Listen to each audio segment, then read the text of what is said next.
우리 다 같이 기도함으로써 9월 세대 통합 예배 하나님께 드리겠습니다. 인생은 그 날이 풀과 같고 피고 지는 들꽃 같아 바람 한 번 지나면 곧 시들어 그 있던 자리마저 알 수 없는 것이다. 그러나 주님을 경외하는 사람에게는 주님의 사랑이 영원에서 영원까지 이르고 주님의 의로우심은 자손 대대에 이를 것이니 곧 주님의 언약을 지키고 주님의 법도를 기억하여 따르는 사람에게 이를 것이다. 하나님 아버지, 그렇습니다. 우리 인생이 얼마나 연약하고 또 때로는 허무하게 느껴지는지 모릅니다. 그러나 이 연약한 인생이 끝나는 것이 아니라 우리가 하나님 앞에 나올 때, 우리가 하나님의 자녀가 될 때 영원에서 영원까지 우리를 인도하시는 하나님의 사랑이 우리 그 안에 거하게 된다는 것을 알게 되며 또 그것을 감사하며 또 찬양하며 이 시간에 또 주님 앞에 나왔습니다. 하나님 아버지, 오늘 이 예배 시간을 통해서 하나님을 만나는 시간 되게 도와주시옵소서. 하나님께 경배하며 찬양하며 기도하는 모든 시간을 통해서 하나님을 만나고 하나님과 함께하는 그 하나님의 사랑을 경험하는 이런 시간 되게 도와주옵소서. 예수님의 이름으로 기도했습니다. 아멘. 우리 다 같이 일어서서 찬송가 322장입니다. 세상의 헛된 신 다 버리겠다. 오직 하나님 한 분만 높여 섬기겠다. 우리 찬양으로 고백하는 첫 시간 되겠습니다.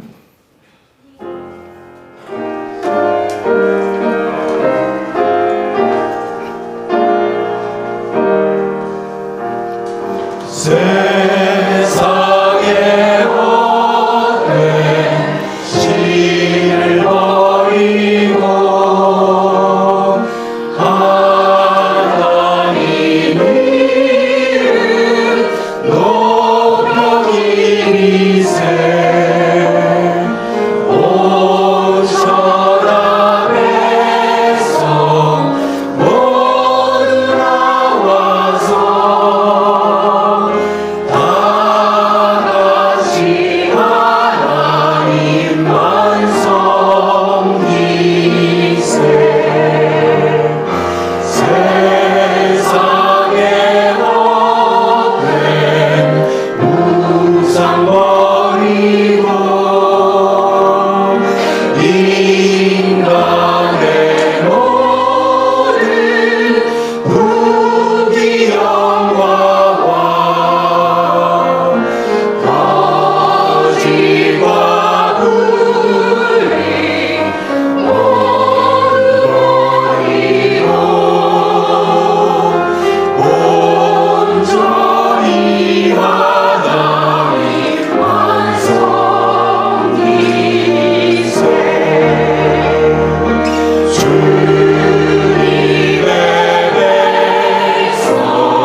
교동문으로 신앙 고백하겠습니다. 계속해서 오랜 팔복의 말씀 교동문으로 삼고 있습니다. 저와 함께 문답식으로 교독하겠습니다. 마음이 가난한 사람은 복이 있다. 하늘나라가 그들의 것이다.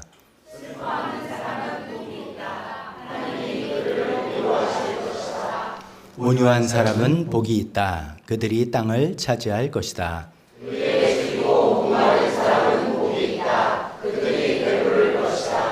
자비한 사람은 복이 있다. 하나님이 그들을 자비롭게 대하실 것이다.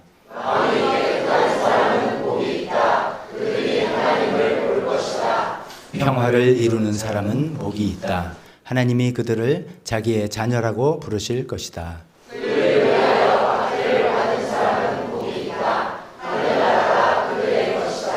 너희가 나 때문에 모욕을 당하고 박해를 받고 터무니없는 말로 온갖 비난을 받으면 복이 있다.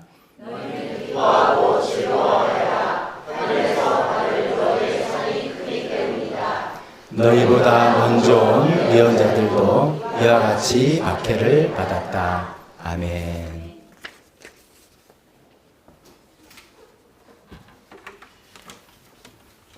이 시간에는 우리 조일랜드 찬송 같이 하겠습니다. 이번에 여름 행사를 잘 마치면서 그 중에 주제곡 중에 한 곡이었는데 마침 들어보니까 우리가 오래전에 한번 같이 불렀던 찬송인 것 같습니다. 너 근심 걱정 와도.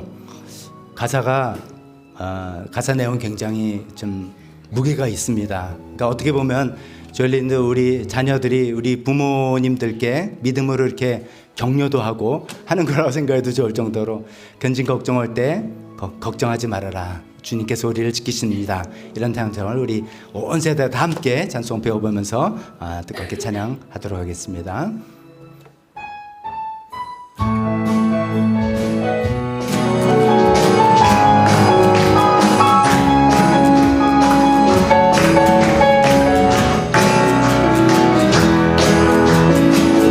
너 근심 걱정 마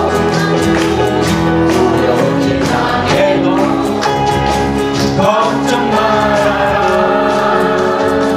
주 너를 지키리 위험한 일 당해도 슬픈 일이 와도 걱정 말아라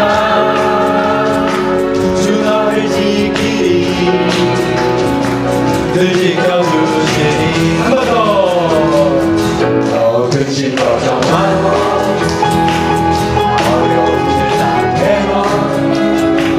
걱정 말아라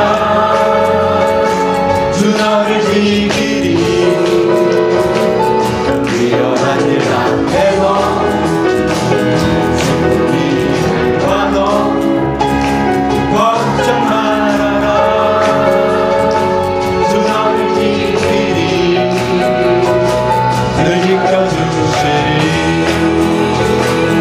주님의 사랑 속에 거하라 그의 평화 속에 유하라 그분의 영원 속에 살구하라 주 지키리 주님의 사랑 속에 거하라 그의 평화 속에 유하라 그분의 영원 속에 살구하라 주 지키리 2절 주님의 사랑 나와 함께 주님의 아름다운 속에 감사하리라 내 영혼 지키네 주님의 속에 있고 사랑 속에 살며 감사하리라 내 영혼 노래해 내 영혼 노래해 주님의 사랑 속에 거하라 평화 속에 유하라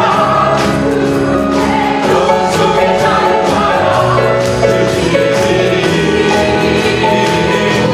주님의 사랑 속에 거하라 평화 속에 유하라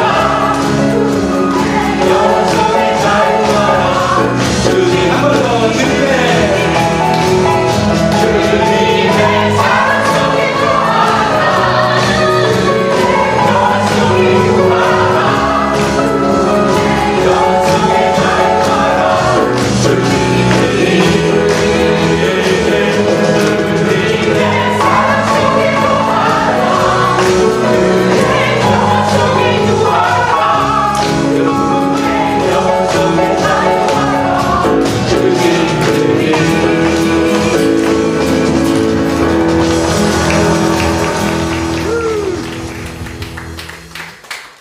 좋습니다. 우리 자녀들이 이런 찬송을 부른다는 거 우리 함께 또 부르고 참 이렇게 우리 주일 전체 예배 우리 자녀들 이제 세대 통합 예배 때마다 그런 생각이 있습니다. 조일랜드 자녀들 저 우리 찬송인데? 라고 하는 찬송을 같이 불러서 우리가 온 교회가 하나됨을 같이 경험해 보려고 합니다. 마지막 곡 우리 주님께 드릴 곡은 지난주에 우리 또 배우면서 불렀던 곡이죠. 나의 피난처 예수 의지해요. 지난 한 주 동안 살면서 또 우리가 얼마나 예수님을 의지해야 될 일이 많았습니까? 피난처는 예수님 한 분밖에 없습니다. 하나님 아버지의 사랑밖에 없습니다. 이렇게 찬송을 지난주 한 주 또 배웠으니까 더 이렇게 마음을 담아서 고백하며 주님께 드리도록 하겠습니다.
주께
다 자리에 앉으시기 바랍니다.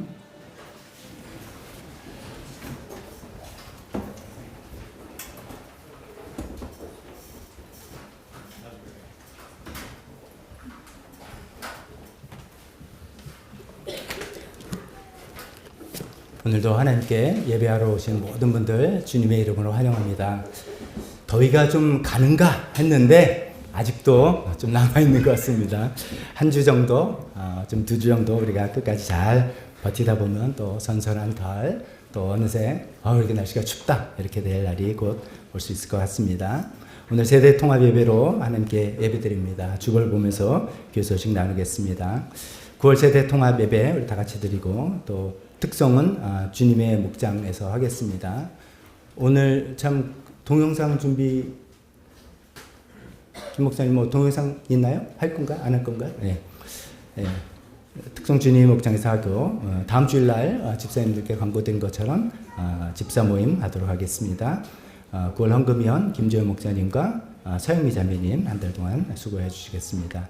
특별기도회 서윤숙 집사님에 관한 기도 제목입니다. 오늘 새벽에 연락이 왔는데 아무래도 그 암이 많이 전이가 되고 또 부위도 위험한 부분인데다가 이미 폐까지도 다 전이가 돼서 도저히 항암 치료도 이제 불가능하다고 합니다. 그래서 이제 퇴원하셔서 집에서 호스피스 케어 받는 그런 단계로 갔다 그럽니다.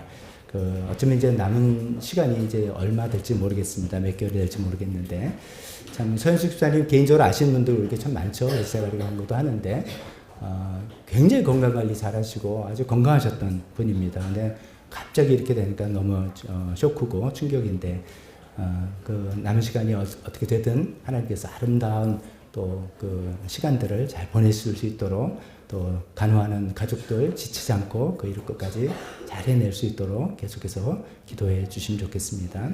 계속해서 네팔 선교 또 나라 북한에 대한 기도 계속하겠습니다. 헌금 시간에 이제 오늘 헌금위원들은 이제 첫 주는 좀 특이하죠. 헌금하고 헌금 지원 내놓고 이제 바로 들어가시고 그다음에 특성하시고 제가 보온 기도하고 그렇게 하도록 하겠습니다. 대표 기도 헌금으로 이어지겠습니다.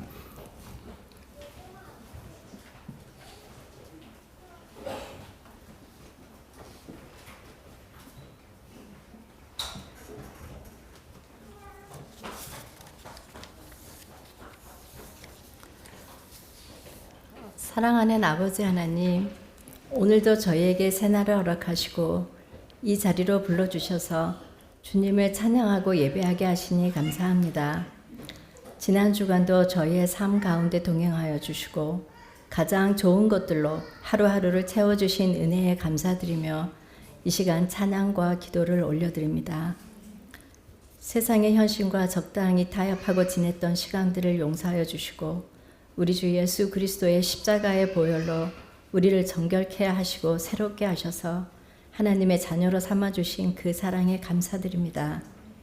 하나님 아버지, 우리의 영이 말씀과 기도로 더욱 강건하여지고 성령 충만하여서 우리의 믿음이 그리스도의 장성한 분량까지 성장하기를 원합니다.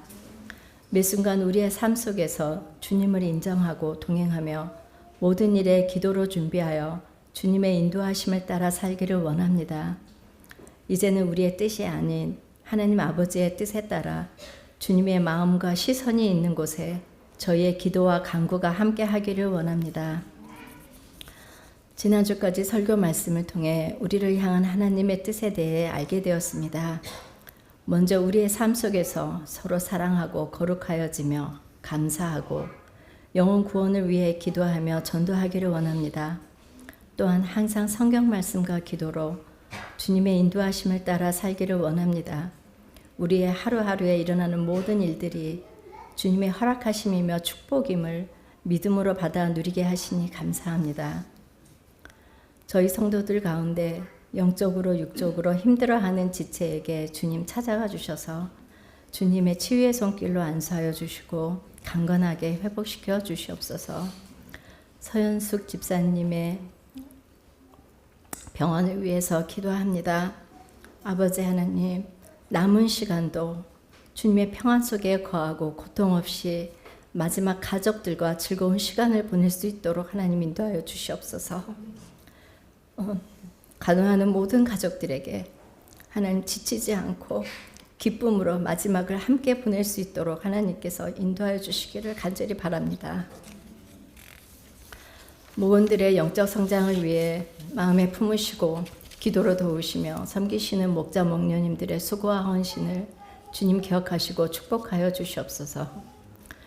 교회 주일학교를 축복합니다. 지난주까지 2주에 걸친 여름 행사를 성공적으로 마칠 수 있도록 인도하여 주신 하나님께 감사드립니다. 그 행사를 위해 수고하고 애쓰셨던 많은 손길들과 교회 선생님들을 축복합니다. 선생님들의 기도로 성장하는 어린 아이들을 축복하시고 그 아이들의 앞길에도 주님이 동행하여 주시옵소서. 네팔의 시티미션 교회를 위해 기도합니다. 라진 목사님의 선교 영역이 더욱 넓어지게 하시고 종교의 자유가 허용되어 그 땅에 주님의 복음이 퍼지게 하여 주시옵소서. 도단위 당 건다기 시프펜시의 선교지에도 영혼 구원의 역사가 계속 이어지게 하시고 하나님의 축복과 은혜가 넘치기를 기도합니다. 베델하우스를 통해 많은 네팔 청년들이 말씀을 접하고 하나님의 사랑을 알고 체험하게 하시고 궁극적으로 영혼 구원으로 이어질 수 있도록 역사하여 주시옵소서. 나라와 북한을 위해 기도합니다. 이 한반도에 완전한 평화가 정착되게 하시고 북한이 하루빨리 자유와 평화의 땅이 되어 자유롭게 복음이 전파되게 하여 주시옵소서. 그날이 올 때까지 수많은 지하교회를 주님 지켜보호하여 주시옵소서. 말씀을 전하실 박도주 목사님께 능력에 능력을 더하여 주시고 축복하여 주셔서 살아계신 하나님의 말씀을 전하실 때 저희 모두가 한 마음으로 하나님께 영광 돌리는 시간이 되게 하여 주시옵소서. 우리 주 예수 그리스도의 이름으로 기도드렸습니다. 아멘.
예, 기타 연주로 또 특성을 해주신 주님의 역장 감사합니다. 기도하겠습니다.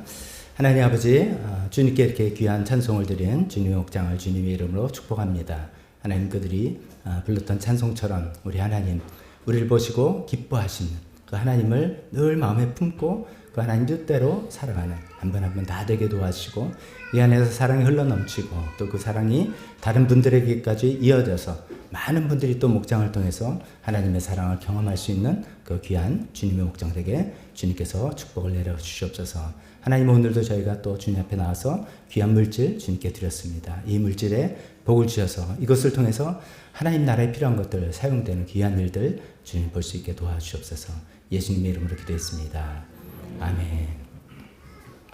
설교 시간입니다. 다 같이 일어서서 설교 본문 읽을 때 또 교회 학교 자녀들은 교실로 들어가겠습니다. 여보. 오늘 새로운 설교 시리즈를 시작하면서 창세기 본문 두 군데를 선택했습니다. 2장 1절과 3절, 1절, 3절, 그 다음 2장 15절 두 군데 같이 읽도록 하겠습니다. 시작. 하나님은 하늘과 땅과 그 가운데 있는 모든 것을 다 이루셨다. 하나님은 하시던 일을 엿새 날까지 다 마치시고 이른 날에는 하시던 모든 일에서 손을 떼고 쉬셨다. 이른 날에 하나님이 창조하시던 모든 일에서 손을 떼고 쉬었으므로 하나님은 그 날을 복되게 하시고 거룩하게 하셨다. 2장 15절 시작. 주 하나님이 사람을 데려다가 에덴 동산에 두시고 그것을 맡아서 돌보게 하셨다. 아멘. 잠깐 설교를 위해서 기도하겠습니다. 하나님 아버지, 일하시는 하나님, 또 우리를 일하게 창조하신 하나님의 뜻을 생각하면서 우리가 일과 영성이란 주제를 가지고 또 함께 설교를 나누며 하나님 말씀을 듣고 생각해 보길 원합니다. 하나님, 우리 누구나 일하고 있는데 하나님, 우리가 어떤 의미에서 일을 하길 원하시는지, 우리가 어떻게 일하기를 바라시는지 깨달아 알아나가는 그런 시간들을 허락하여 주시옵소서. 예수님의 이름으로 기도했습니다. 아멘. 자리에 앉으시기 바랍니다.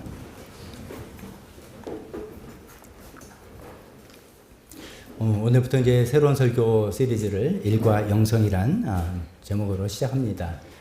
이제 목회자 칼럼에도 어떤 취지로 설교 시리즈를 시작하는지 잠깐 말씀드렸습니다만 또 이렇게 앞으로 제가 서론으로 말씀 나누면서 오늘 내용을 말씀드리겠습니다. 여러분들 뭐 어떤 일 하고 계십니까? 라고 이제 서로 우리가 만나면 무슨 일 하십니까? 라고 이제 인사를 하잖아요. 그러면 되게 이제 뭐 여러 가지로 답변할 수 있겠죠. 아니 뭐 그냥 회사 다닙니다. 라든지 아니 뭐 교육 사업합니다. 음악 관련 사업합니다.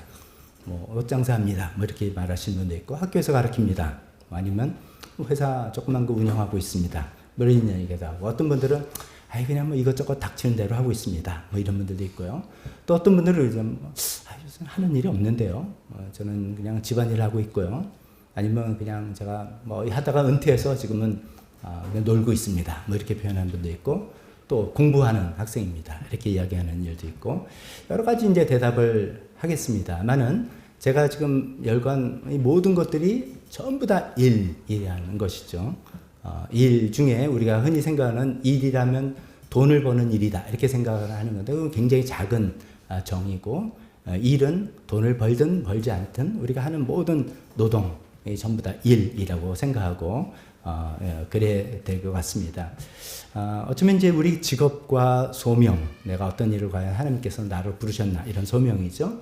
직업과 소명은 신앙인들이 가장 궁금해하는 주제이기도 하면서 또 우리가 삶에서 신앙의 갈등을 겪는 제일 큰 주제이기도 합니다. 교회 와서는 다 하나님 뜻대로 살고 하나님 말씀대로 살겠습니다. 또 그렇게 한다고 하지만 막상 이제 직장이나 사업을 할 때나 학교에서는 뭐 그대로는 할 수 없잖아 라고 하는 이제 그럼 나 이거 괜찮은 건가 라는 갈등이 생기는 영역이기도 하는 것이죠. 그래서 이제 이 일이라는 영역에 대해서 우리가 좀 성경적인 뜻을 한번 생각해 보는 것이 굉장히 좋겠다 생각을 합니다.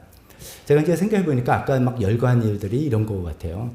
남에게 돈을 받고 일을 하든지 아니면 남을 고용해서 돈을 벌든지 나는 돈을 버는 게 아니라 돈 쓰는 일이든지 또 일을 위해서 준비하는 학생 같은 게 그런 것이지. 돈 버는 일은 이제 은퇴해서 난 집안일이라는 게 아무것도 안 하는 일이 아니지 않습니까? 청소도 일이고, 뭐 음식 쓰레기 갖다 버리는 것도 일이고, 등등 그런 일을 하던 모든 일, 우리 모두가 일을 하고 있다라는 그런 관점에서 한번 생각을 쭉 해보려고 합니다.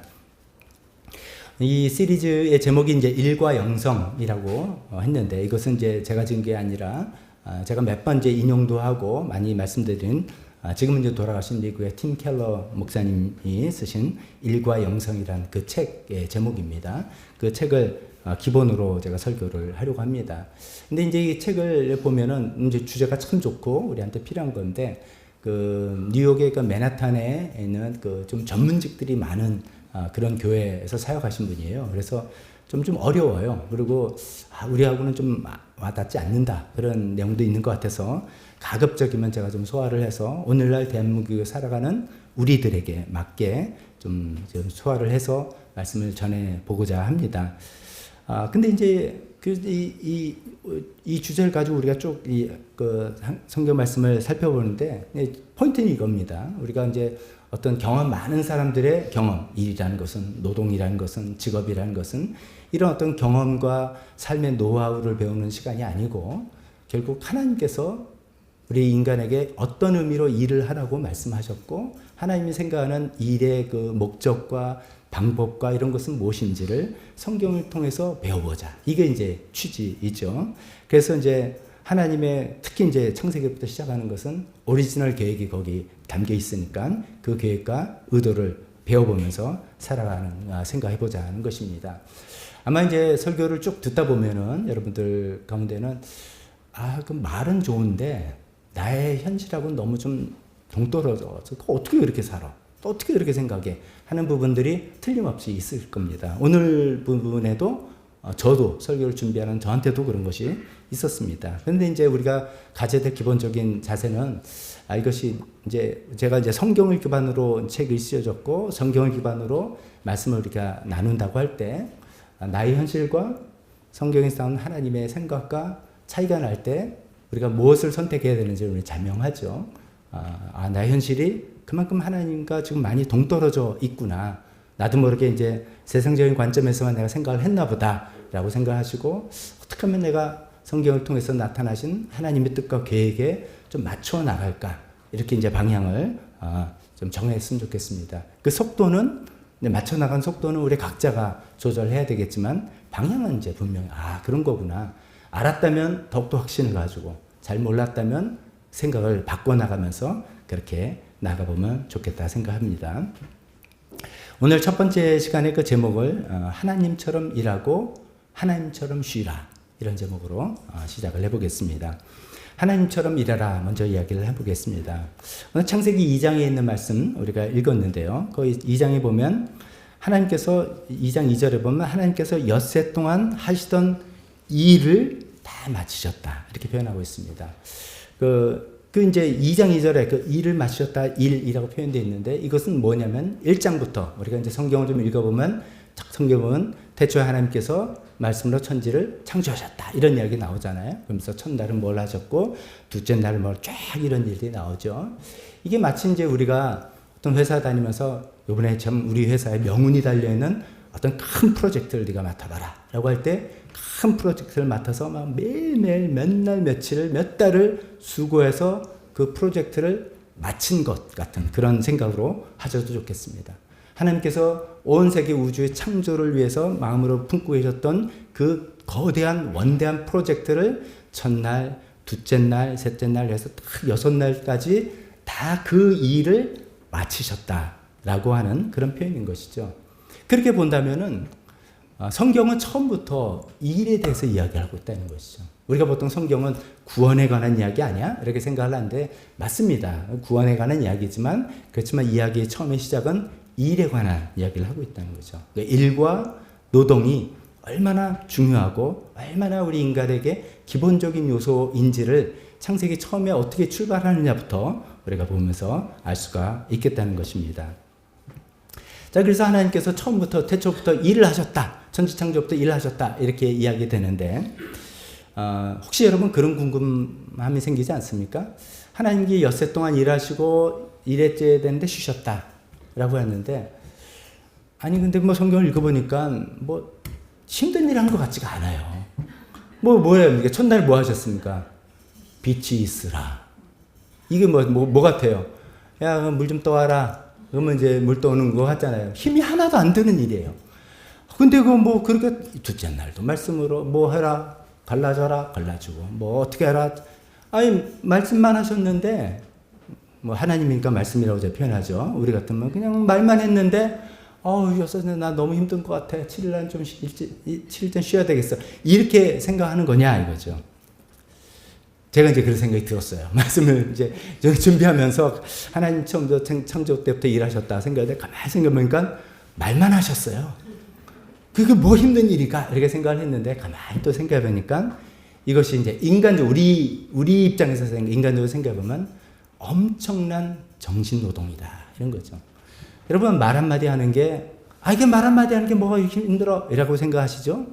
소위 말로 먹고 사는 직업들이 있습니다. 그 표현이 조금 안 좋은 표현인데, 예를 들어서 뭐 아나운서나 MC 같은 근데 이제 방송국뿐만 아니라 어떤 커다란 국가 행사를 사회를 보는 사람이라 생각해 보세요. 그 사람은 말 한마디 실수하면 난리가 나는 겁니다. 근데 또 말 한마디 잘하면 그 분위기를 확 살리는 거죠. 그 말 한마디가 굉장히 중요하고 굉장히 노하우가 담겨 있는 것이죠. 국가 간의 FTA 체결하는데 협상하는 사람 입장에서 말 한마디로 그 국가의 큰 이득과 손해가 달려있는 겁니다. 이거 이렇게 합시다. 아닙니다. 이건 이렇게 합시다 해서 그 한마디 말에, 근데 그 한마디 말이 그냥 나오는 말이냐고요. 아니란 말이죠. 그 사람의 모든 경험과 노하우와 지식과 국가를 생각하는 마음과 이런 게 다 묻어서 나오는 한마디 말이라는 것이죠. 국가 지도자가 말 한마디에 전쟁을 선포할 수도 있는 거고 말 한마디에 평화를 협정할 수도 있는 겁니다. 그건 모든 국민의 생명이 오간다는 것이죠. 그래서 우리가 성경을 읽으면서 하나님께서 처음에 일하셨다 그러는데 무슨 일 하셨나 이렇게 보니까 빛이 있으라 한마디 하신 거예요. 첫날에. 그 한마디지만 이 한마디는 엄청난 일이라는 것이죠. 하나님께서 이 온 우주를 운영하실 계획에 담긴 모든 지혜가 담긴 한마디 말씀이고, 하나님께서 이 땅을 지으실 수 있는 말할 때 그것이 현실로 가능하게 되는 모든 권세가 담긴 말씀이고, 그 말씀에 온 우주를 선한 의지로 창조하시겠다는 의지가 담겨있는 그 한마디 말씀이라는 것이죠. 그래서 이게 그냥 말로만 하는데 뭐 이렇게 일했다고 이렇게 또 그러시나 라고 생각할 것이 절대로 아니다 하는 것이죠.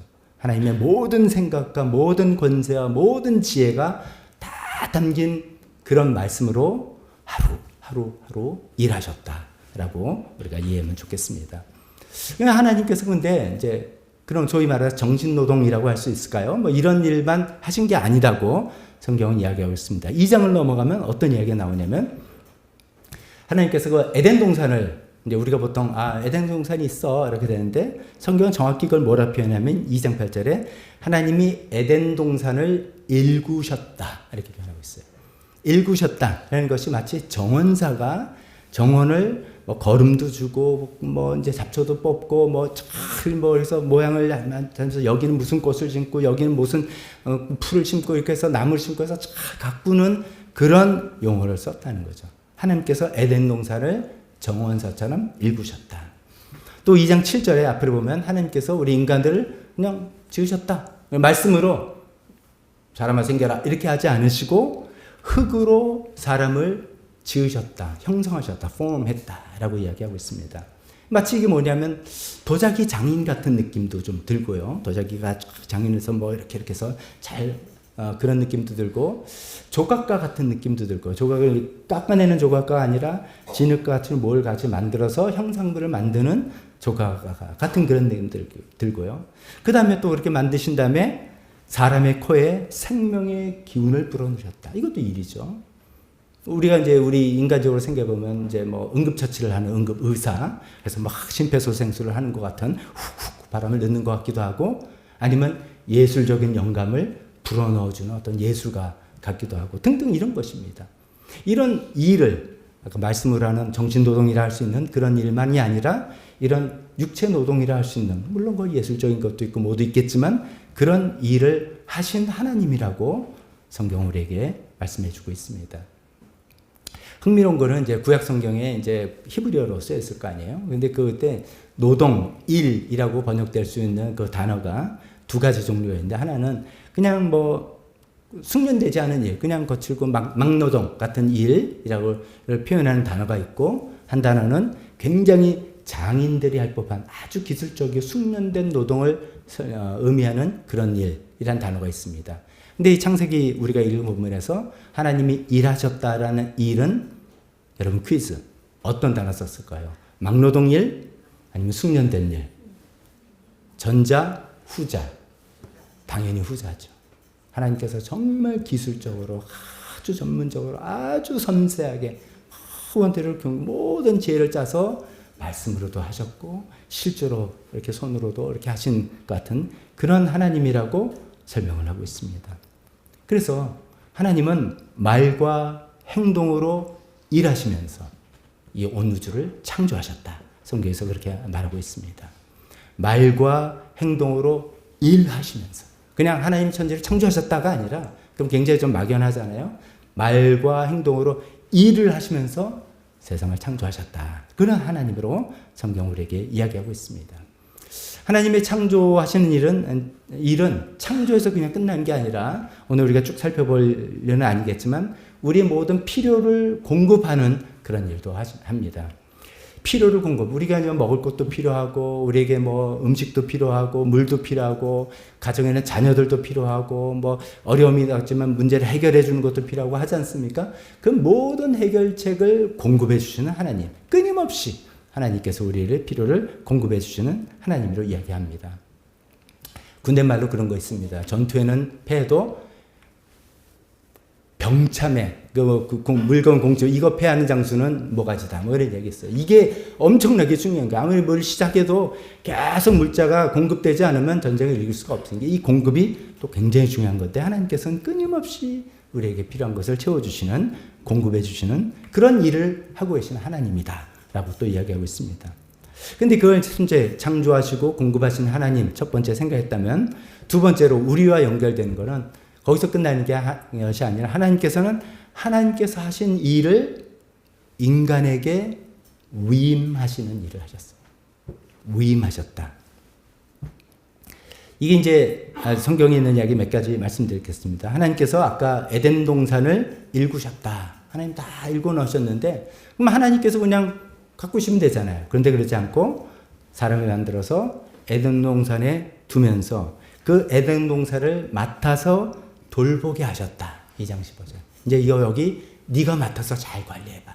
네가 아이디어 내서 나무도 심어보고 풀도 알았으니까 잘 관리해봐 라고 하나님께서 사람에게, 인간에게 그 일을 맡겨주셨다는 것입니다. 또 1장 28절에는 인간들에게 너희가 이제 땅을 정복하고 모든 생물을 다스려라 라고 일을 위임하셨어요. 하나님이 하실 일을 인간들에게 맡겼습니다. 물론 이 정복이라는 것이 남에가 하거나 뭐 이렇게 훼손하고 그런 일은 아니라고 다음에 좀 말씀드리겠습니다만, 그 일을 맡겨주셨다는 것이죠. 또 한 가지 나온 것은, 많은 동물들을 하나님 만드셨는데 동물들 다 사람에게 나오게 했는데 그 이름을 사람에게 짓도록 했다라는 이야기가 나옵니다. 자, 이런 일들 하나님께서 지으셨으니까 하나님께 하셔도 되는 거예요. 그리고 어쩌면 하나님이 하시면 더 잘할 수 있는 그런 일이에요. 근데 그런 일을 인간에게 맡기시고 위임하셨다. 이 일이죠. 어떤 분은 생각합니다. 위임하는 게 그게 뭐 일이에요. 그냥 맡기는 게 편한 것이죠. 아랫사람에게 일을 맡겨보신 분들은 다 압니다. 맡기느니 차라리 내가 하겠다. 솔직히 그런 말 들 때가 얼마나 많겠습니까? 부모님들은 다 경험이 없습니다. 애들 시키느니 내가 한다. 그런 생각 굉장히 많이 들죠. 근데 이제 여러 가지가 안 되는 거죠. 그래서 이제 뭐 회사 기업도 크려면 사람들 자꾸 맡겨서 위임하고 하게 하는 거고, 자녀들을 이제 훈련시키려면, 성장시키려면 아들한테 자꾸 일을 맡겨보고 하는 거잖아요. 이 맡기는 일이 얼마나 힘든 일인지 다들 경험들 많이 해보셨죠? 일을 맡기려면 일을 내가 잘 알아야 돼요. 내가 잘 알아야지 요건 요렇게 하고 저렇게 요거 해봐. 맡기죠. 나도 모르면서 네가 알아서 해. 절대 일이 안 되죠. 일을 맡기려면 그 사람을 신뢰해야 돼요. 신뢰하니까 되든 안 되든 네가 너 할 수 있어. 끝까지 믿겨주는 거죠. 일을 맡기려면 그 사람을 도와줄 수 있는 기술이 있고 도와줄 수 있는 마음이 있어야 되는 거죠. 그 모든 일이 큰 일입니다. 맡기는 게 굉장히 일입니다. 이렇게 한번 생각해 보세요. 하나님께서 우리에게 많은 일을 맡겨주셨어요. 영혼을 구원하는 일도 맡겨주셨고 사실 이 세상 돌아가는 일도 우리에게 다 맡겨주셨어요. 사실은. 그래서 하나님을 믿지 않는 사람은 하나님이 어딨어 그냥 우리가 다 알아서 하는 거지 라고 생각할 정도로 맡겨주셨어요. 근데 하나님 보시기에 마음이 편하실까요? 답답하실까요? 막 답답한 일이 굉장히 많으실 거예요. 아니 저거 왜 안 하고 있는 거야? 왜 저렇게밖에 못하지? 많은 일이 굉장히 많으실 거예요. 근데도 하나님께서는 꼭 참고 맡겨주시고 이런 모양 저런 모양으로 우리 나중에 깨닫게 하시고 또 다른 도움으로 그걸 메꿔주시고 하시는 그 힘든 위임의 일을 하고 계시다는 것입니다. 하나님께서는 이제 천지창조를 보니까 생명의 어떤 원리를 다 우주에 만드시고 법칙, 원리와 법칙 다 만드시고 에너지와 물질 재료 다 만드시고 또 우리에게 창의성, 예술성 이런 거 인간들에 다 주시고 그러고 난 다음에 일할 무대를 만들어 주셨어요. 그리고 이제 자, 네가 한번 해봐라. 네가 해봐라. 라고 우리에게 일을 맡겨주신 거죠. 그래서 우리 인간이 일을 하는 것이죠. 다 하나님께서 베풀어 주신 거 가지고 이제 하나님께서 제공해 주신 가정과 사회와 이 교회와 이 무대에서 일을 할 수 있게 된 것이라는 것입니다. 자, 이런 이제 내용들을 가지고 이제 생각해 보면 첫 번째 하나님처럼 일하기라는 것이 이제 뭐라고 좀 말씀드릴 수 있을까? 몇 가지 말씀드립니다. 여기서 이제 하나님처럼 일한다니까 그건 내가 하나님처럼 능력 있게 그런 뜻이 아닙니다. 하나님이 천지를 창조하시고 우리에게 일을 맡기신 그 하나님의 계획을 잘 생각하면서 일에 대해서 우리가 이렇게 생각해야 되겠구나라고 하는 것입니다. 첫 번째는 이겁니다. 일은 죄의 결과가 아니다. 일은 죄의 결과가 아니다. 일은 저주가 아니다. 일은 형벌이 아니다. 이것입니다. 이 하나님께서 우리가 읽은 이 본문의 2장은 죄가 생기기 전의 일입니다. 선악과를 따먹기 전의 일입니다. 그 전부터 하나님께서는 인간에게 일을 맡기셨다는 얘기를 하고 있습니다. 근데 우리는 보통 이제 일하는 게 너무 힘드니까 뭐 결과도 잘 안 나오고 뭐 특히 요즘 좀 더운 날 밖에서 일하는 일을 한다고 생각해 보세요. 뭐 얼마나 힘들겠습니까? 저 2주 전에 이런 날씨에 이사했지 않습니까? 뭐 저는 이사하는 동안 있을 곳이 없잖아요. 에어컨 없는 뭐 땀을 제 평소에 그렇게 흘려본 적이 없어요. 계속 땀이 나는 건데 거기서 또 일하는 분들 얼마나 힘든. 이렇게 되면 물론 그분들은 돈 버는 거고 저는 새 집으로 이사 가는 거지만 그 일하는 것 자체가 얼마나 힘들겠습니까? 그러나 그런 형벌도 아니고 저주도 아니고 죄의 결과가 아니다는 것이죠. 이 일은 죄가 있기 전에 하나님께서 우리에게 맡겨주신 너무나 소중한 일이라는 것입니다. 우리가 창세기를 처음 본 것처럼 천지를 창조하신 그 하나님께서 이제 창조를 끝나시고 이 땅을 공급해 나가시는 또 공급하시는 일을 하시는데 하나님께서 직접 하시는 것보다도 나는 이제 너네를 통해서 일할래 이렇게 하신 거예요. 나는 너네를 통해서 일할래 라고 하셔서 그 모든 일들을 우리에게 맡겨주셔서 이제는 그래서 우리는 어떻게 보면 인간들은 어떻게 보면 그 일하도록 지음받은 존재고 일을 하도록 설계되어 있다 이렇게도 표현하고 일의 DNA가 우리에게 있다. 이 일의 DNA를 타고났다라고 이렇게 표현하고 있습니다. 이것을 우리가 먼저 잘 기억하면 좋겠습니다. 일과노동이 죄로 인한 어떤 저주가 아니라 형벌이 아니라 일하시는 하나님께서 인간 위해서 마련하신 어쩌면 가장 좋은 설계다. 이렇게까지 생각해 보겠습니다. 그러면 일이 이제 원래 그런 거라면 거기서 또 다르게 이제 어떤 이야기까지 할 수 있냐면 일은 인간의 본질이고 인간의 기본적인 욕구다. 이렇게 이야기해 봅니다. 인간의 기본적인 욕구가 일이 인간의 기본적인 욕구 중에 하나다. 우리 보통 인간의 기본적인 욕구 뭐 어떤 거 생각합니까? 먹는 거. 그죠? 잠자는 거, 그 다음에 재미, 뭐든지 재미가 있어야 되잖아요. 재미 누리는 거. 또 뭐 어떤 우정이라든지 사랑이라든지 아니면 뭐 아름다움을 추구하는 거 다 인간의 기본적인 그 요소죠. 그리고 예배, 기도, 이것도 인간의 기본적인 욕구입니다. 이렇게 조금 생소하게 될 수 있을 거예요. 예배가 인간의 기본적인 욕구인가? 이게 좀 그럴 수 있는데 사실은 전 세계적으로 모든 사람들이 어떤 종교든 되게 종교성이 있죠. 지금은 물론 이제 현대 포스트모더니즘 들어와서 많이 바뀌고 탈종교화 시대고 뭐 이렇게 하지만 그거는 약간 이제 벗어난 거지만 인간들에게 공통적으로 신을 추구하는, 하나님을 추구하는 그 마음들이 있다는 거죠. 그게 이제 종교성이 인간의 기본적인 욕구다, 이렇게 볼 수 있겠습니다. 그런 거와 함께 뭐 먹는 거, 자는 거, 미적인 추구, 재미 추구 뭐 이런 거와 함께 일도 인간의 기본적인 욕구다, 이거죠. 일하면서 보람을 느끼고 기쁨을 누리고. 만약에 우리가 거꾸로 내가 정말 의미 있는 어떤 일을 하나도 안 한다, 하지 못한다, 그러면 심한 어떤 상실감, 공허감에 시달리지 않겠습니까? 단적인 예를 이루어져.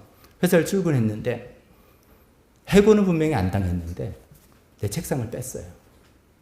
뭐 다녀도 된대요. 당연히 뭐 다니는 거 아니야. 근데 내 자리가 없어졌어. 뭐 다들 열심히 일하는데 나는 앉을 데가 없는 거예요. 그게 무슨 뜻입니까?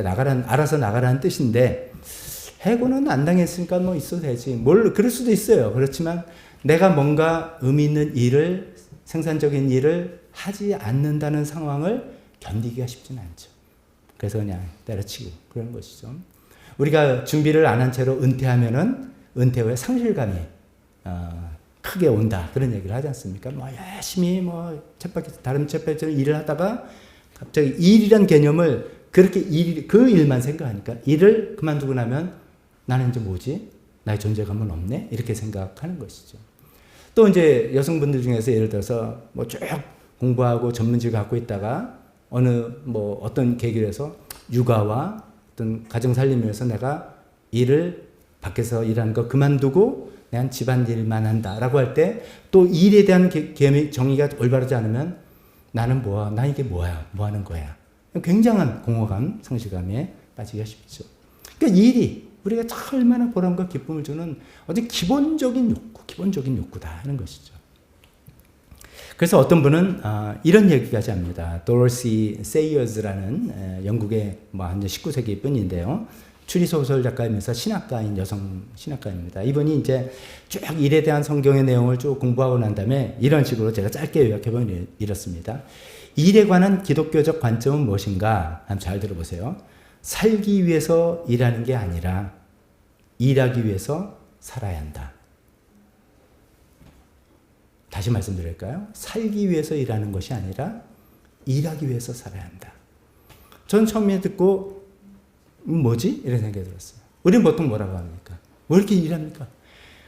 먹고 살려면 어쩔 수 없지. 먹고 살려니까 일하는 거지. 다 먹고 살려고 일한다, 이렇게 생각을 하는데 우리가 성경에서 나오는 하나님의 의도와 모든 걸 쭉 인간의 기본적인 본질과 욕구와 이런 걸 잘 생각해 보니까 아니다. 우리는 살기 위해서 일하는 게 아니라 어쩌면 일하기 위해서 살아가야 되는 거다, 이거죠. 이게 이제 어쩌면 여러분 마음속에 제가 이제 나의 현실과 좀 다르다라는 것이 이런 부분일 수도 있습니다. 뭐지? 나랑 너무 생각이 다른데? 어쩌면 생각이 다를수록 좋습니다. 내 생각이 어떤 좀 충격이 되는 거고 새로운 도전이 자극이 되고 도전이 되는 거기 때문이죠. 그래서 그런 거예요. 진짜 우리는 하나님께서 일하도록 만드신 존재다라는 것이죠. 이것은 죄가 들어오기 전부터 하나님께서 우리에게 일하도록 만드시고 일을 위임해 주셨기 때문입니다.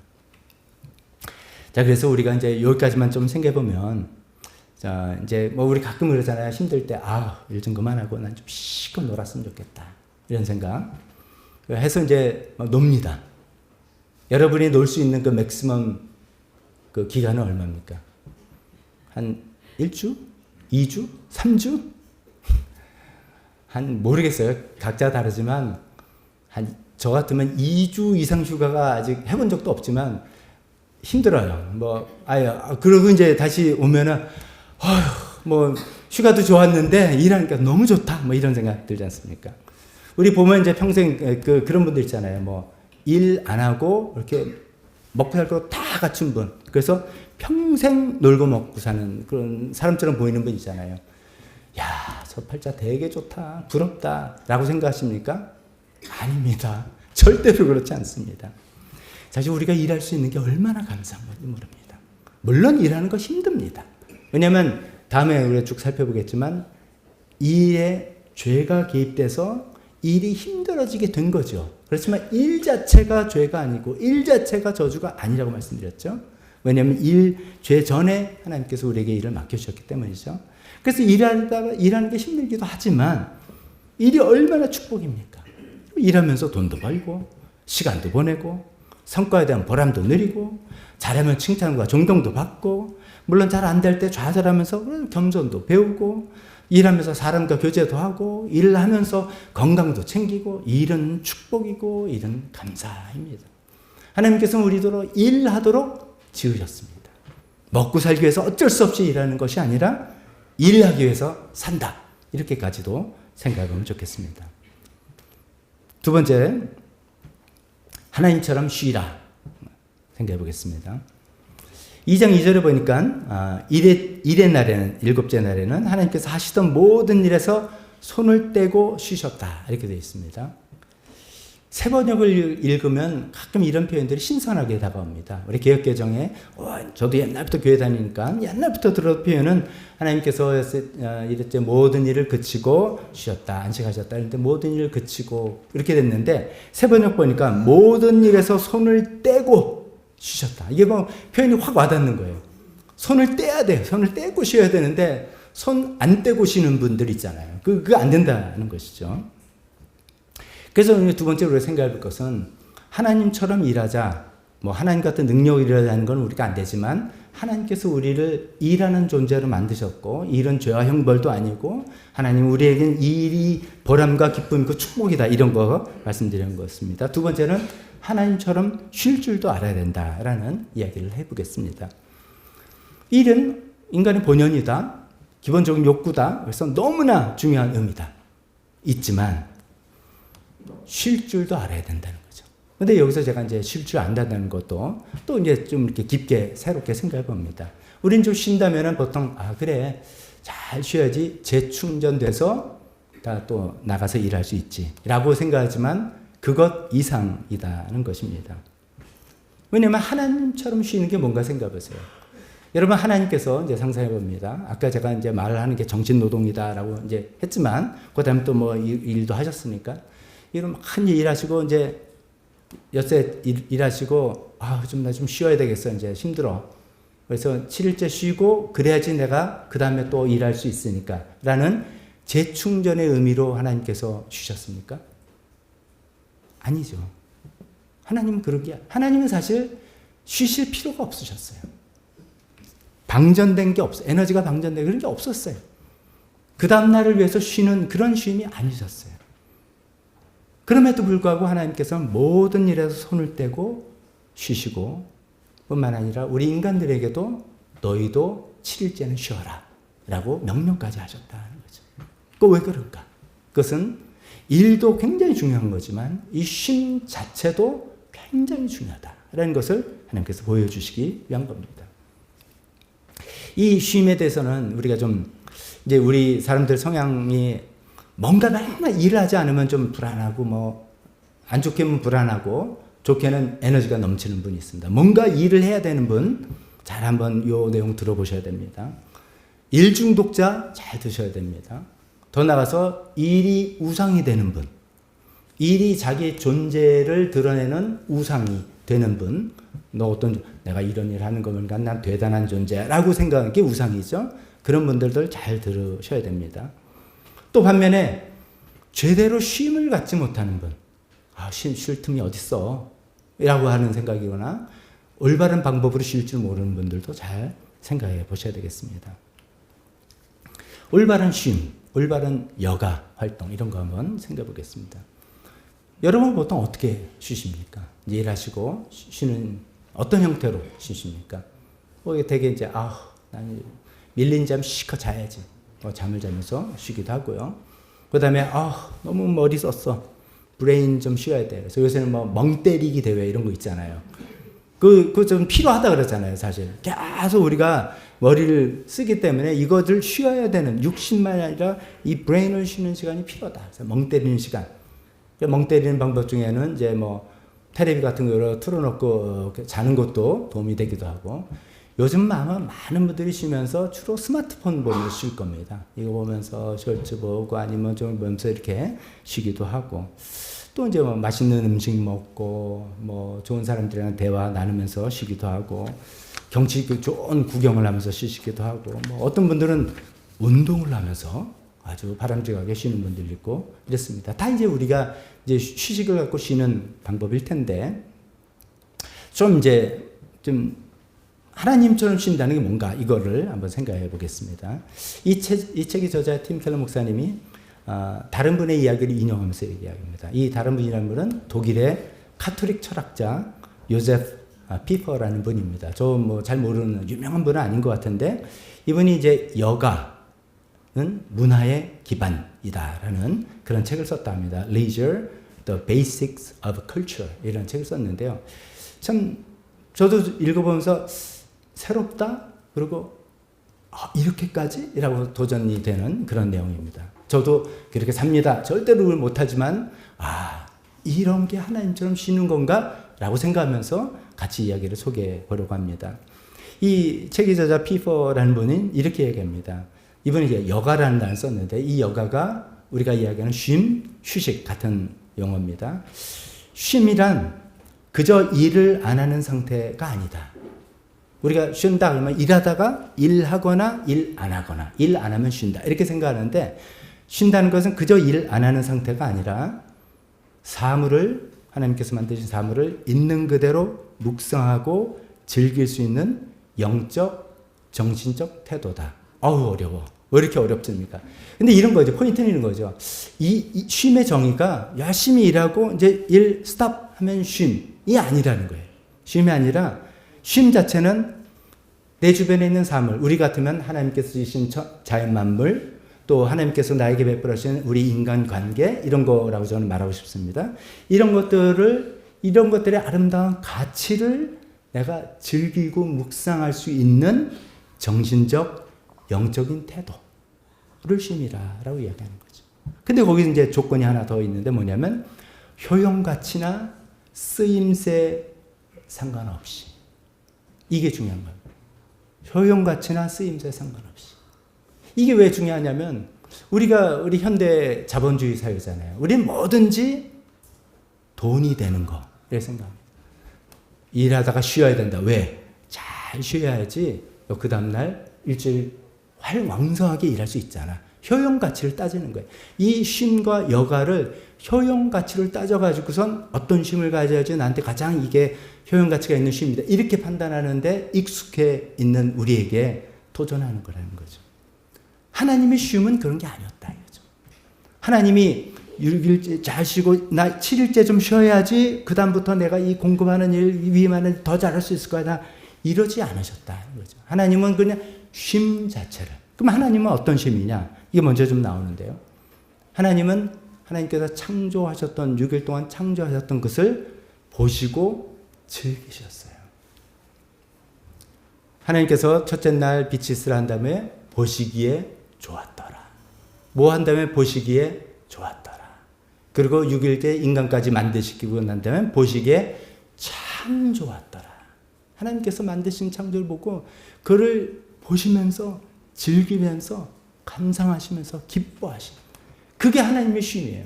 우리가 보통 하나님 쉬시면서 7일째 쉬시면서 뭐 하셨어요? 낮잠 주무셨어요? 아니면 뭐 휴대폰 하셨어요? 아니면 뭐 하셨어요? 하나님 보시고 즐거워하신 게 하나님의 쉼이었다 이거죠. 우리도 하나님처럼 쉬는 것을 좀 연습해 보면 어떻겠냐 이런 것이죠. 근데 이제 우리 방해 장애물은 뭐냐면, 우리는 쉼을 재충전이라고만 생각하는 것이죠. 재충전은 효용 가치로 생각하는 거예요. 내가 재충전을 해야지 그 다음날 일할 수 있는 가치가 나오니까 이렇게 생각하는 것이죠. 물론 필요합니다. 우리 인간이기 때문에 육신적인 휴식 필요하고 정신적인 휴식 필요합니다. 그게 필요 없다는 소리가 절대 아닌데 거기에서만 멈추지 말고 어쩌면 우리가 하나님처럼 쉬는 것도 그 방향까지 좀 가보자 이런 이야기를 하는 것입니다. 그럼 이제 구체적으로 뭐냐? 이 책의 저자 팀 켈러 목사님 또 그 아까 인용한 책의 요셉 피퍼 이분의 내용을 합치면 두 가지를 제안하고 있습니다. 첫 번째는 예배. 아니 예배가 무슨 쉼이에요 이렇게 생각합니다. 여러분 예배 드리러 오시기 전에 아침부터 더 일찍 일어나야 되죠. 뭐 좀 차려입고 나서 화장도 고쳐야 되죠. 이 더운 날 너 멀리 오시는 길 예배 참석하시는 것만 해도 너무 감사하고 뭐 좋은 일인데 예배가 쉼이다 이런 생각을 하게 되는데 우리가 이런 생각을 우리가 던져야 돼요. 나한테 예배는 일인가 쉼인가? 나한테 예배는 수단인가 목적인가? 만약에 우리 마음속에 의무감으로 난 예배는 빠지면 안 돼 라는 의무감에서 참석하는 거라면 예배는 일이겠습니까? 쉼이겠습니까? 일이죠. 힘들어요. 피곤해요. 그것은 그 예배를 내 삶의 수단으로 사는 거예요. 의무감을 충족한 나는 괜찮은 신앙인 라고 인정받는 어떤 수단인 것이죠. 만약에 우리 예배 드리면서 오신 여러분들이 내가 예배 잘 드리면 하나님께서 나를 이뻐하셔서 복 주시겠지 라는 마음으로 오셨다면 예배가 일입니까? 쉼입니까? 일이에요. 그렇게 보면 예배가 일이고 그러면 예배는 목적이 아니라 수단이에요. 하나님께서 복 받기 위한 수단 이런 것입니다. 또 한 가지 더 비슷한 말이지만 만약에 내가 예배를 통해서 은혜 쭉 많이 받고 우리 보통 저도 이제 그런 기도도 하고 그런 생각합니다. 근데 다시 잘 생각해 보는 거예요. 예배를 통해서 은혜가 쭉 많이 받고 그 힘으로 나가서 세상을 일주일 동안 넉넉하게 살 그 힘을 얻어가는 거다 라고만 생각한다면 예배가 일입니까? 쉼입니까? 일이에요. 그럼 예배는 나에게 수단이에요. 재충전의 수단이에요. 근데 그게 아니어야 된다는 건 나는 여러분 주일도 일하잖아요. 저는 주일날 제일 바쁘게 일하는 사람이고 뭐 다 우리 일하는 거잖아요. 근데 아니라는 거잖아요. 예배는 일이 돼서는 안 되는 거죠. 하나님께서 유대인에게 안식일 주시고 우리가 주일 지키는 것도 쉬라고 안식하라고 주셨는데 주일날 다 일하고 있는 거잖아요. 그럼 뭐냐? 예배가 일이 아니고 쉼이 되기 위해서 예배가 수단이 아니라 목적이 되기 위해서는 이런 것이죠. 우리가 정말 이렇게 다 힘들게 모여서 이 시간에 하나님 한 분께 정말 집중하고 온 마음을 들여서 찬송하고 하나님 말씀을 듣고 이것이 나 이거 하러 왔다. 이것이 나의 기쁨이 되고 이것이 나의 감사되고 그거 하나 그거 해서 그 다음에 내가 뭐를 얻고 이거 생각하지 않는 거죠. 우리가 순수한 관계는 그 다음에 뭐 이게 없는 거잖아요. 결혼을 했는데 당신과 결혼한 이유는 당신의 애를 잘 낳아줄 것 같아서 아니면 당신이 결혼한 이유는 당신이 돈을 많이 벌어서 내가 편해서 이런 목적이 이게 뭐 있겠다면 그건 순수한 게 아니잖아요. 우리 하나님께 예배 드릴 것도 예배 잘 드리면 그 다음에 뭐 이렇게 이게 있으면은 순수한 게 아니잖아요. 그냥 예배로 오셔서 그냥 하나님 한 분에게 집중하고 마음 다해서 예배하고 찬양하고 기도하고 하나님 말씀을 내가 듣고 경청하고 회개할 거 회개하고 결심할 거 결심하고 하는 그거. 그 다음에 연장선으로 성도 교제를 하면서 우리 같이 식사하는 분들 정말 있는 그대로 받아주고 이해해주고 사랑하고 그거예요. 그거. 그거를 그냥 할 때 그것이 쉼이 된다. 이거죠. 물론 진짜 쉼 아닐 수도 있습니다. 그것 굉장히 피곤한 일입니다. 사람 대하는 게 제일 피곤한 일이잖아요. 그래서 어떤 데는 식사하면서도 굉장히 피곤하고 오히려 거기서 시험 다 들고 가는 경우도 있어요. 저도 알아요. 저도 그럴 때도 있고 여러분들 분명히 있을 겁니다. 하지만 이론적으로 그런 거죠. 실제로는 있어도 실제로 그렇게 하는 것. 하나님 한 분께만 집중하고 성도들 있는 그대로 서로 사랑하고 받아들이면서 함께 나누는 그럴 때 그것이 정말 쉼이 되고 그 예배가 정말 목적이 수단이 아니라 목적이 된다 하는 거죠. 그것이 하나님 방식으로 쉬는 쉼의 한 부분이 된다라고 말씀드리겠습니다. 예배가 왜 쉼이냐? 그것이 인간 본연의 자세고 하나님 예배하는 게 우리 인간의 본연 자세고 아까 말씀드린 것처럼 예배는 우리 인간의 기본적인 욕구 중에 하나입니다. 여러분들 아직도 그걸 느끼든 못 느끼든 잠자고 밥 먹고 뭐 사랑하고 우정을 나누고 하는 재미를 보고 하는 것 똑같이 내가 뭔가 하나님을 예배하고 하나님께 기도하는 것이 내 기본적인 욕구다 이렇게 생각하시고 그렇기 때문에 그것은 쉬는 것이다 라고 생각하시면 좋겠습니다. 두 번째로 이 성경을 바탕으로 해서 이 두 분이 이야기하는 걸 정리하면 첫 번째는 어떻게 하나님처럼 쉬는 게 예배다라고 말씀드렸다면 두 번째는 이걸 한마디로 이렇게 딱 한 단어 이렇게 만들면 좋은데 이 책에서도 그렇지 않고 저도 그런 실력이 안 돼서 좀 길게 말씀드리겠습니다. 찬찬히 들여다보면서 즐기기. 좀 어렵죠. 근데 여러분 나름대로 단어를 생각해보면 찬찬히 들여다보면서 즐기기. 이게 이제 아까 말씀드린 겁니다. 하나님이 어떻게 쉬셨냐? 뭐하고 쉬셨냐? 하나님께서 만드신 이 자연만물을 온 우주를 찬찬히 들여다보면서 기뻐하셨어요. 그걸 보면서 그래 아름답구나. 정말 잘했네. 정말 그렇지. 라고 즐기면서 그걸 감상하면서 즐기셨다 하는 것이죠. 우리가 이제 그런 식으로 쉬어보자 인 겁니다. 사실 우리도 이제 생활하면서 어느 정도 이런 비슷한 쉼을 갖고 있습니다. 그렇지 않습니까? 여러분들 어떤 큰 프로젝트 하다가 그걸 잘 마쳤을 때 얼마나 이 보람 쫙 생각해보죠. 내가 그때 프로젝트 맞을 때 굉장히 내가 할 수 있을까 당황도 했고 막 그랬는데 이렇게 해서 그래서 뿌듯한 마음이 오잖아요. 그때 막 그 쉼이 쫙 되잖아요. 계획했던 어떤 전시회나 공연들이 잘 성황리에 맞췄을 때 내가 사람들 초대해서 뭐 메뉴를 뭐로 할까 이렇게 해서 요리도 잘 나오고 내가 생각대로 맛도 있게 잘 나오고 사람들이 와서 막 맛있게 먹고 막 너무너무 재밌는 교제를 하고 다 내가 설거지 끝내고 딱 있을 때 빠듯한 마음 이런 거죠. 이런 쉼이라는 것이죠. 그래서 우리도 하나님 같이 쉴 때 첫 번째는 자연 만물에 대한 감상. 우리가 하나님을 알려면은 자연 만물에 대해서 더 관심을 좀 가져야 됩니다. 하나님께서 지으신 우리가 특히 이제 도시 생활을 하다 보니까 이게 너무 쉽지 않을 텐데요. 제가 그래서 의도적으로 자꾸 말씀드립니다. 더 식물 좋아한다고 말씀드리면서 자꾸 식물 키우는 거는 아니다라고 저는 금손은 아니구나 생각해서 포기를 했습니다만 여전히 보는 거 관찰하는 거니 좋아합니다. 왜냐하면 하나님의 생명의 신비가 너무 오묘하기 때문이죠. 그런 걸 자꾸 보면서 자연의 변화를 보면서 하나님께서 직접 다 만드시고 다스리는 자연에 대한 관찰을 보면서 하나님 이렇게 아름답게 만드셨구나. 이렇게 노을이 멋있구나. 이렇게 하늘이 파랗구나. 이런 걸 보면서 즐기고 감상하는 것이 내 영혼의 큰 쉼이 되는 것이죠.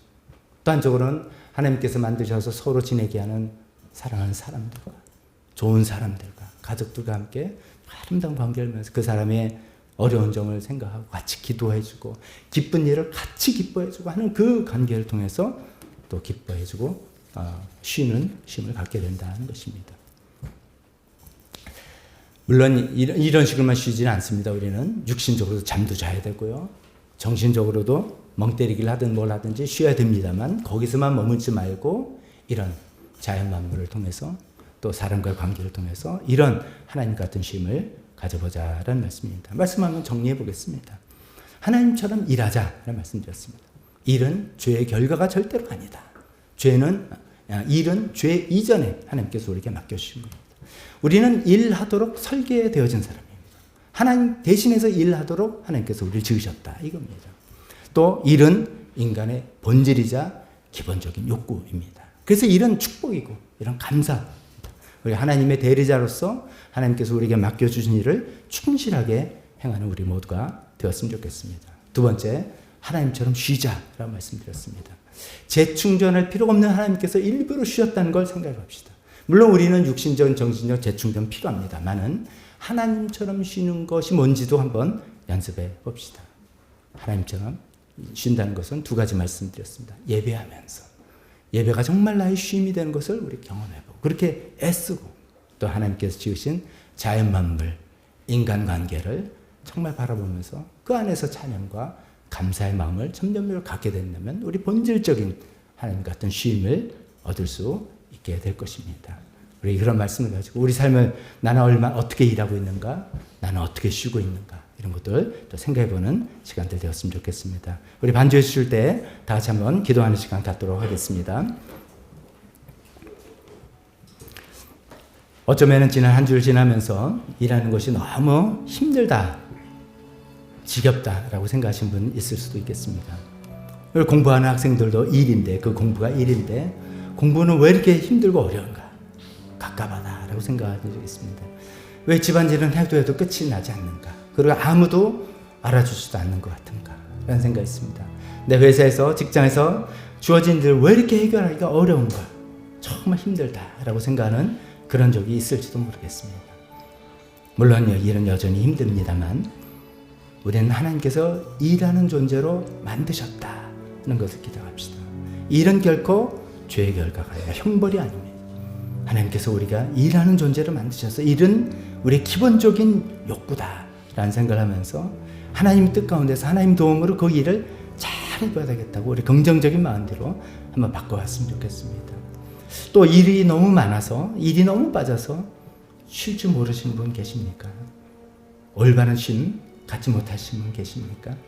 그냥 육체적으로 쉬는 단계에서 끝나고 정신적으로 쉬는 단계에서만 끝나고 하나님처럼 쉬는 것 아직 잘 못하신다면 한번 도전 받아봅시다. 예배가 정말 쉼이다. 예배가 정말 쉼인가? 한번 깊이 생각하면서 내가 드린 예배는 나에게 일인가 쉼인가 생각하면서 일에서 점점점 쉼이 되도록, 그래서 하나님 한 분께만 집중하면서 드릴 때 내 영혼이 하나님으로 가득 채워주는 그 안식을 누리는 것을 경험해 보셨으면 좋겠습니다. 또 하나님께서 만드신 자연 만물, 하나님께서 우리에게 베푸신 모든 좋은 인간관계들을 서로 즐기고 누리면서 감사하며 찬양하는 그런 쉼도 가져봤으면 좋겠습니다. 우리가 여러분에게 하나님께서 주시는 오늘 말씀 어떤 것인지 그거 붙들고 다 같이 기도하는 시간 갖도록 하겠습니다.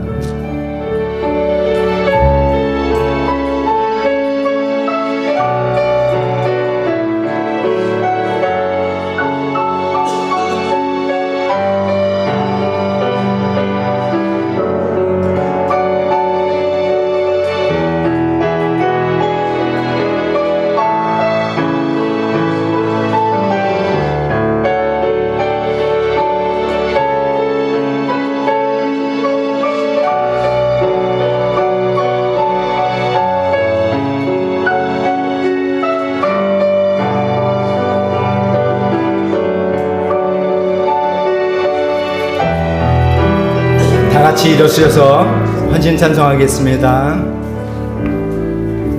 나 어디 가든지 순종하리.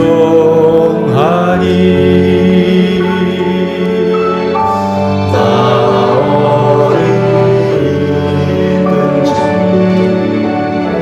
충성하리.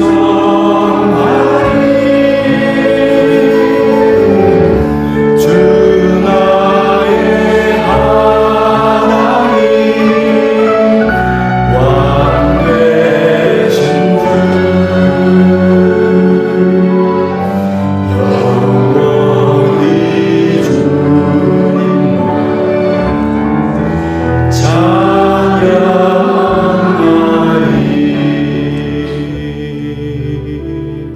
축도하겠습니다. 지금은 우리 주 예수 그리스도의 은혜와 하나님 아버지의 사랑하심과 성령님의 교통하심이 하나님처럼 일하고 하나님처럼 쉬기를 결단하는 여기 있는 모든 분들 머리 위에 지금부터 영원토록 함께 있을지어다. 아멘.